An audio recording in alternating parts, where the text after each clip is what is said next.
Hi, I'm Kavya. I'm 16. TeensTalk is an initiative I started to provide teens with a platform to express their views, opinions, and perspectives on everyday affairs. Today, I have with me two of my amazing friends, Malvika Bisht and Khushi Joshi. Our topic of discussion today will be double standards.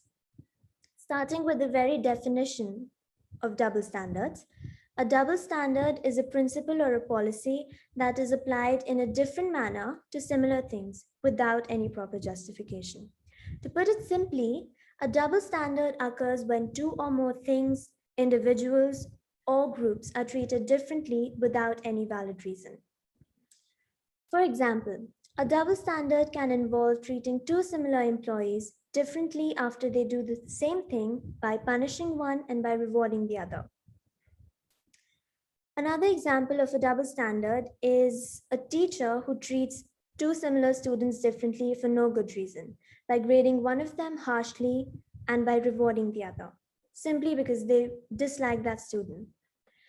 Another example of a double standard is of a person who criticizes others for doing something, even though this person does the exact same thing and does not see a problem with it. A very famous literary example that comes to my mind when I think of double standards is George Orwell's very popular novella, Animal Farm, which I recently read. In Animal Farm, a group of animals decide to take over their farm so they get to rule over themselves rather than having humans to rule over them. One of the core ideas that the animals initially agree upon is that all animals are equal. However, as time passes and the story unfolds, we discover that the pigs have gained power over the other animals and start to provide each other preferential treatments in a variety of ways. Eventually, this culminates in the pigs revoking all the rules that the animals initially agreed upon, leading to an exemplified idea of double standards, which is all animals are equal, but some animals are more equal than the others. Double standards can have serious consequences, and therefore it is important to understand them. In this session today, we will be discussing a variety of questions related to double standards. And so let's kick off with the questions. My first question will be to Malvika.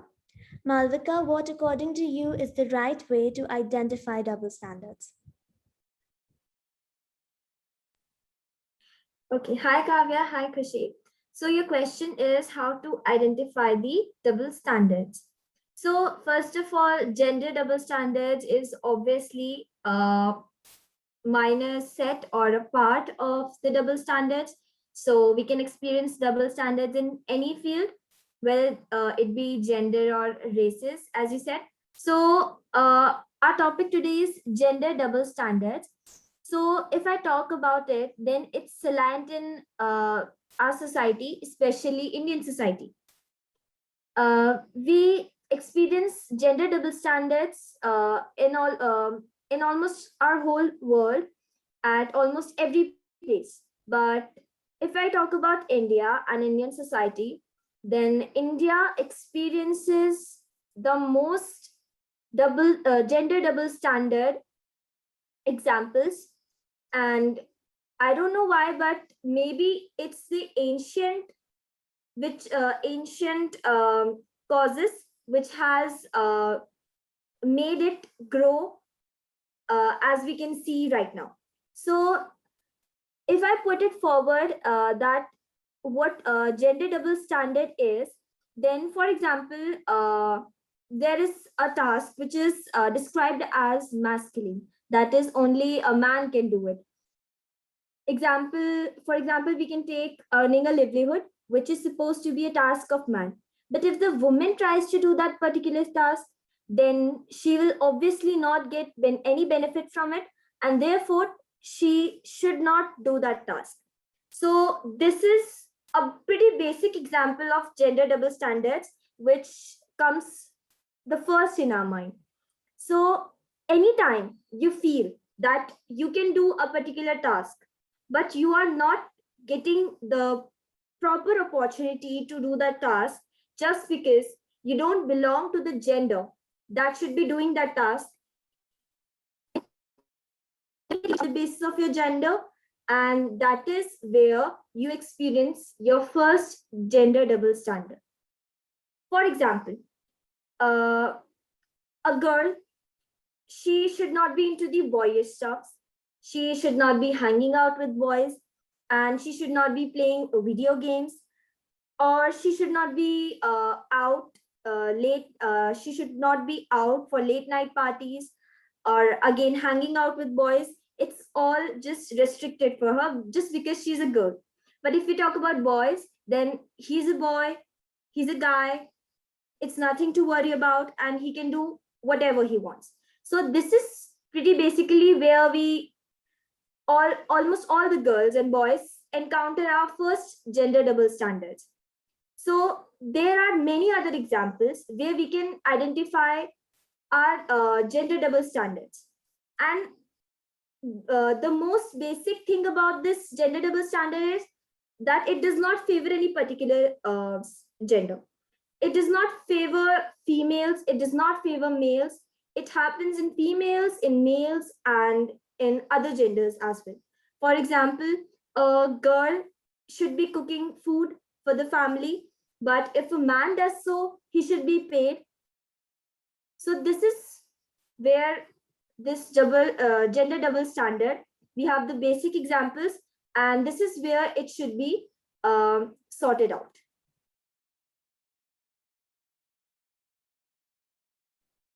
Okay, thank you so much, Malvika. We'll get back to you with a different question.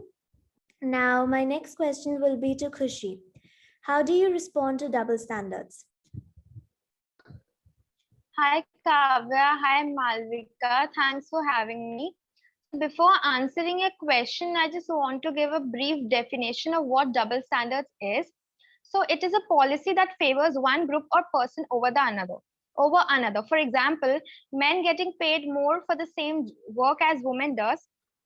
And now coming back to a question, which was how to respond to double standards. When responding to the use of double standards, the first step is to make sure that what you are seeing is indeed a double standard, and then using appropriate approach.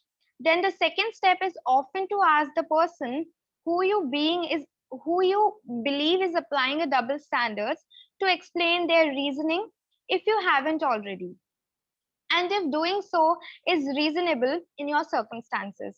There can also be one um,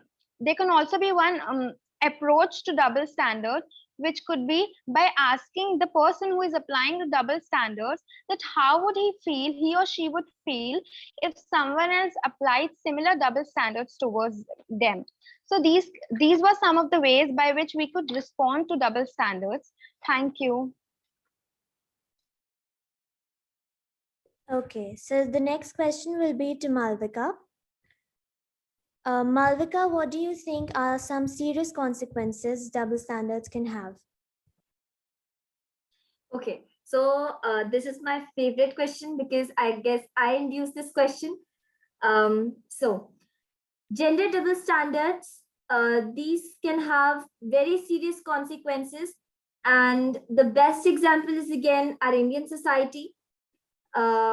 The whole world, again, I would say, experiences GDS, or we can say gender double standards, including Indian societies, which especially can't work out without the gender rules. The best example of this in our society is if a guy stands among a group of girls in which he's the only guy, then he is considered to be a stud.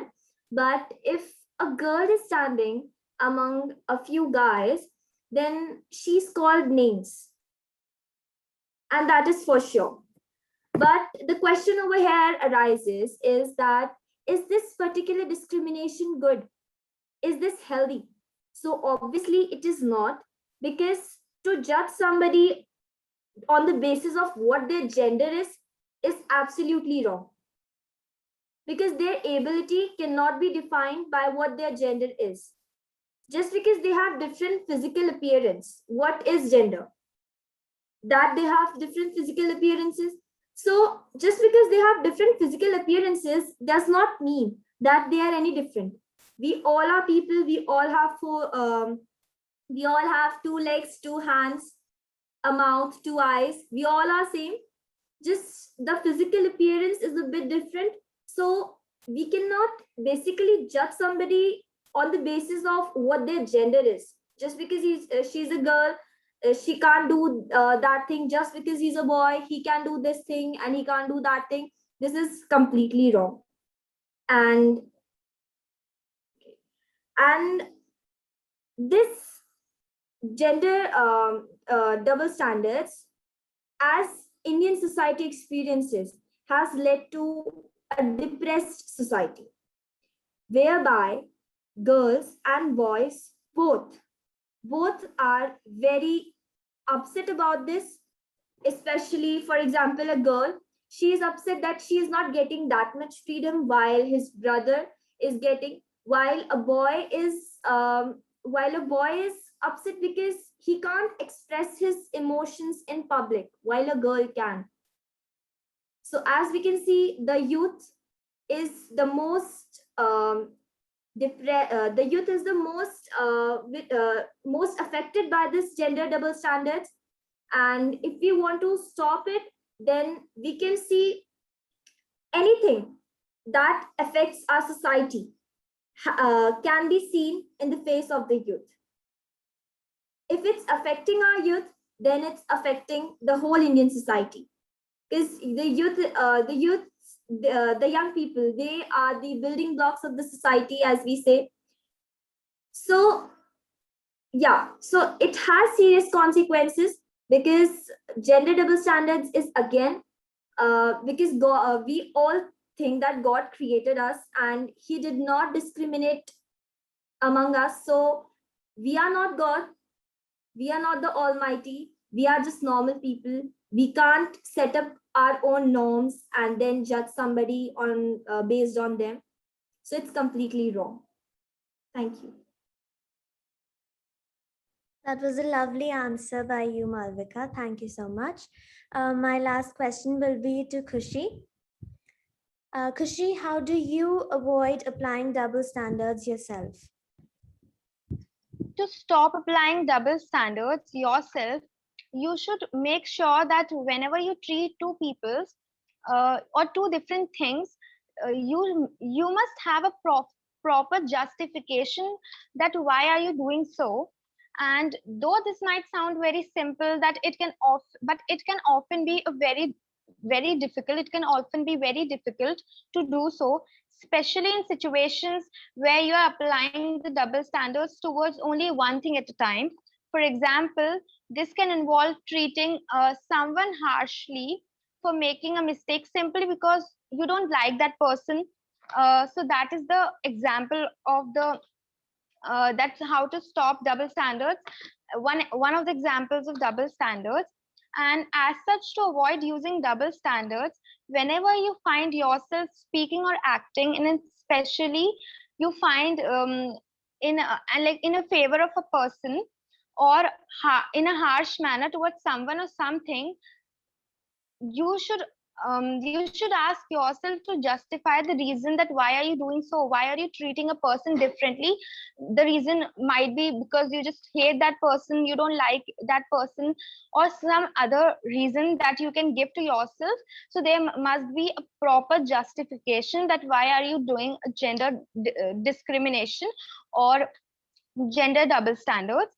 And when it comes to avoiding this issue, you should make sure to watch out for the egocentric bias, which is um, which is which is not treating someone differently. So thank you. Thank you so much to both of you for joining us today. It was really fun. We had a great time. So I'll see you. Thank you. I'll see you. Thank you, Kavya. Thank you. Thank you, Kavya. Thank you for having us. Thank you. Yeah. Welcome. So it was a great time, because I guess we all enjoyed it a lot. Yeah. Yeah. Apart from granting our knowledge, we did enjoy it, including the bloopers we had, all the bloopers we had. Everything, Yeah. Yeah, and to everybody, it was not perfect at all for us, because we organized the first almost time. 3 meetings. Yes. Yeah.